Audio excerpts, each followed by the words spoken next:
الأمل الأخير للبطاقة الآسيوية.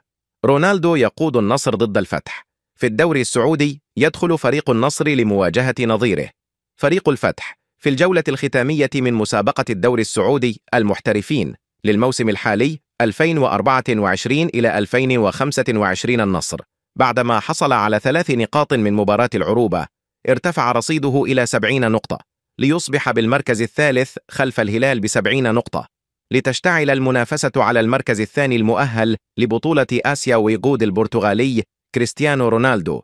التشكيل الأساسي لفريق النصر في مواجهة الفتح ويأتي بالكامل كما يلي: حراسة بينتو ماثيوس، خط الدفاع سلطان الغنام، محمد سيمكان، محمد الفتيل، نواف بوشل، خط الوسط عبد المحيد الصليهم، علي الحسن، أوتافيو مونتيرو، خط الهجوم أيمن يحيى، ساديو ماني، كريستيانو رونالدو. دكة البدلاء: راغد النجار، أحمد الرحيلي، علي لاجامي، ماجد قشيش، سالم النجدي، عبد الله الخيبري، وسلي تكسيرا، أنجيلو جابريل، ومحمد موران.